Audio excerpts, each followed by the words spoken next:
بسم اللہ الرحمن الرحیم۔ السلام علیکم ورحمۃ اللہ وبرکاتہ۔ جی ناظرین، امید کی جاتی ہے آپ خیر و عافیت کے ساتھ ہوں گے۔ جیسا کہ آپ حضرات جانتے ہیں کہ ہم نورانی قاعدہ کیسے پڑھیں، اس پر ایک نیا کورس شروع کرایا تھا۔ حروف مفردات، حروف مرکبات اور حروف مقطعات کے متعلق ہم نے جان لیا کہ بچوں کو یہ کیسے پڑھانے ہیں۔ تو آج کے سبق کے اندر ہم انشاءاللہ العزیز حرکات کو شروع کریں گے، اور میں آپ کو بتلاتا چلوں حرکات کی شکلوں کے متعلق آج پڑھیں گے کہ حرکات کی شکلوں کی پہچان بچوں کو کیسے کروانی ہے۔ باقی حرکات بچوں کو پڑھانی کیسی ہیں تو یہ اگلے سبق کے اندر ہم انشاءاللہ العزیز بات کریں گے۔ گویا کہ آج کے سبق کے اندر حرکات کی شکلوں کے متعلق آپ کو بتلانا چاہتے ہیں کہ بچوں کو حرکات کی شکلوں کی پہچان کیسے کروانی ہے۔ تو چلیے آج کا سبق شروع کرتے ہیں۔ دیکھیں، سب سے پہلے بورڈ کے اوپر یا دستے کے اوپر آپ نے اس طرح یوں ایک لکیر کھینچ دینی ہے۔ پھر بچوں کو بتلا دینا ہے کہ میں نے ایک لکیر کھینچی ہے، اس لکیر کے اوپر ایک ترچھی سی لکیر کھینچ دیں یوں۔ پھر بچوں کو بتلا دیں کہ میں نے اس لکیر کے اوپر ایک چھوٹی سی اور ترچھی سی لکیر کھینچی ہے۔ بچے بتلائیں گے کہ واقعی ہمیں بھی نظر آ رہی ہے، تو آپ نے پھر بتلا دینا ہے اس طرح چھوٹی سی ترچھی سی لکیر کو زبر کہتے ہیں، یہ زبر ہے، اس کو زبر کہتے ہیں۔ ٹھیک ہے، اس طرح 3-4 مرتبہ آپ کہلوا دیں اور اس انداز میں کہیں، بچوں پھر کہو، بچوں پھر کہو، بچوں یہ کیا ہے، بچوں پھر کہو۔ اس طرح 3-4 مرتبہ آپ کہلوا دیں، پھر اجتماعی طور پر 3-4 مرتبہ یہ بچوں سے سن لیں۔ اس کے بعد پھر سوال کریں بچوں سے، میں نے لکیر کے اوپر ایک چھوٹی سی لکیر ترچھی سی بنائی تھی، اس کو کیا کہتے ہیں؟ بچے بتلائیں گے اس کو زبر کہتے ہیں۔ پھر آپ نے بتلانا ہے، بچوں دیکھو جس طرح اس لکیر کے اوپر یہ چھوٹی سی لکیر آ گئی، اس شکل کو زبر کہتے ہیں۔ اسی طرح جس حرف کے اوپر اس لکیر کی شکل کی طرح چھوٹی سی جو میں نے لکیر ترچھی سی لکیر لگئی ہے، اس ترچھی سی لکیر کی شکل کی طرح جس حرف کے اوپر شکل آ جائے اس کو ہم زبر کہیں گے۔ ٹھیک ہو گیا؟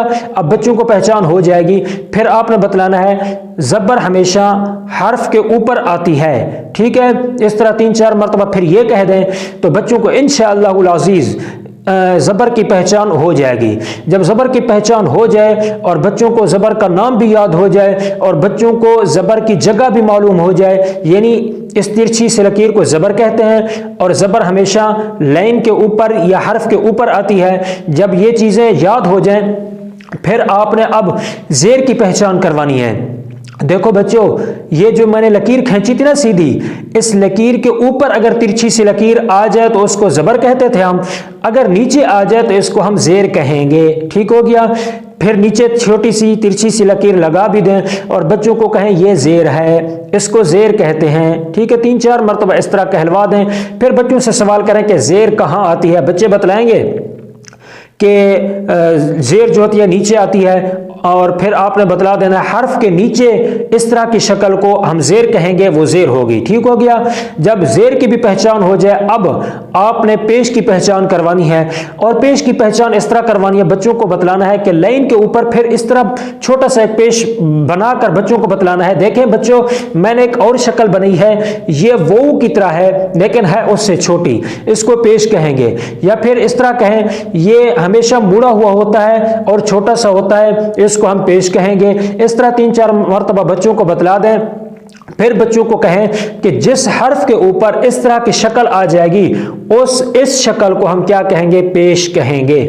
ٹھیک ہو گیا؟ جب حرکات کی پہچان بچوں کو ہو گئی، یعنی زبر کی پہچان بھی ہو گئی، زیر کی پہچان بھی ہو گئی، پیش کی پہچان بھی ہو گئی، اور ان کے نام بھی یاد ہو گئے، زبر زیر پیش، اور ان کی جگہ بھی معلوم ہو گئی، مطلب زبر ہمیشہ اوپر، زیر ہمیشہ نیچے، اور پیش ہمیشہ اوپر اور مڑا ہوا ہوتا ہے، جب یہ چیزیں ان کو معلوم ہو جائیں پھر آپ حرکات کی پہچان کے اندر تو آپ کامیاب ہو گئے۔ اب آپ نے متحرک کی پہچان کروانی ہے۔ اب میں آپ کو بتلاتا چلوں حرکات کسے کہتے ہیں اور متحرک کسے کہتے ہیں۔ دیکھیں، حرکات یہ حرکت کی جمع ہے۔ حرکت کہتے ہیں زبر زیر پیش کو، زبر ہو اس کو حرکت کہیں گے، زیر ہو تو بھی اس کو حرکت کہیں گے، پیش ہو تو اس کو بھی حرکت کہیں گے، لیکن جب یہ تینوں آ جائیں تو اس کو ہم حرکات جمع کہیں گے۔ ٹھیک ہے، یہ تو ہو گیا حرکت، اس کے متعلق آپ کو علم ہو گیا ہوگا، سمجھ آ گیا ہوگا۔ ٹھیک ہو گیا؟ کلیئر ہو گیا؟ اب کہتے ہیں، اب دیکھتے ہیں متحرک کسے کہتے ہیں۔ دیکھیں جس حرف کے اوپر زبر زیر پیش میں سے کوئی حرکت آ جائے، یعنی زبر آ جائے یا زیر آ جائے یا پیش آ جائے، اس حرف کو ہم متحرک کہیں گے۔ زبر زیر پیش اس کو حرکت کہیں گے، ٹھیک ہو گیا۔